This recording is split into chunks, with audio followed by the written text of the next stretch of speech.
நீங்க சக்கரை நோயில அவதிப்படுறீங்களா? கவலையே படாதீங்க, தீர்வு இங்க இருக்கு. இப்ப நீங்க பாக்குறது வந்து பாத்தீங்கன்னா ஆவாரம் பூ. ஆவாரம் பூ வந்து சக்கரை நோய்க்கு நிறைய கூட்டுக்கலவை மருந்தாக நம்ம நிறைய வீடியோ செஞ்சிருக்கோம், நீங்க பார்த்திருக்கீங்க.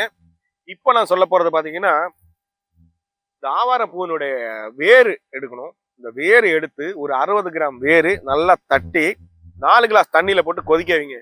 கொதிக்க வச்சு 1 கிளாஸாக சுண்ட வச்சு 2 வேளை காலை மாலை சாப்பிட்டு வந்தீங்கன்னா ஒரு 15 நாள்ல பாத்தீங்கன்னா உங்களுடைய சுகர் வந்து கண்ட்ரோலுக்கு வந்துடும்.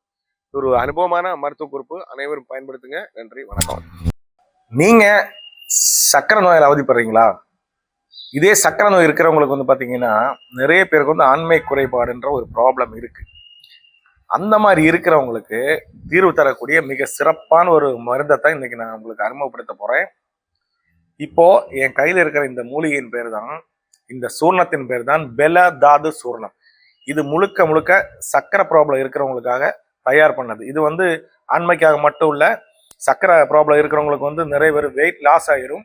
அந்த வெயிட் லாஸ் இல்லாம இருக்கிறதுக்கு உண்டான சிறப்பான ஒரு சூர்ணம். இதை எப்படி பயன்படுத்தணும்னு பாத்தீங்கன்னா, இந்த மாதிரி ஸ்பூனுக்கு 1 ஸ்பூன் இந்த அளவு எடுக்கணும்.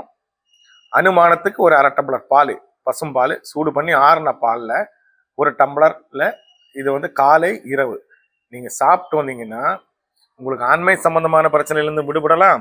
உங்களோட வெயிட் லாஸ் ப்ராப்ளத்துல இருந்தும் நீங்க விடுபடலாம். ஒரு சிறப்பான ஒரு சூர்ணம் இது.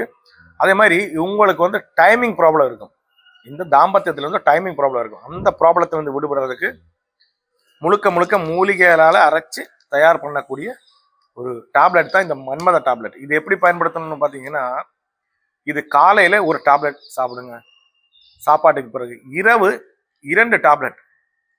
இதை சாப்பாட்டுக்கு பிறகு ஒரு 10 நிமிஷம் கழிச்சு நீங்க இதை சாப்பிட்டு, இது முட்டாய் சாப்பிட்ற மாதிரி சாப்பிடலாம். சாப்பிட்டு அனுமானத்துக்கு பசுமாட்டு பால் சூடு பண்ணி ஆறின பாலை எடுத்துட்டு வந்தீங்கன்னா, நீங்க ஒரு மண்டலம் சாப்பிட்டு வந்தீங்கன்னா உங்களோட சக்கரை நோய் பிரச்சனையிலிருந்து விடுபடலாம். ஆண்மை சம்பந்தமான அனைத்து ப்ராப்ளத்திலும் நீங்க விடுபடலாம். இது ஒரு அனுபவமான மருத்துவ குறிப்பு. அனைவரும் இதை பயன்படுத்துங்க. நன்றி, வணக்கம்.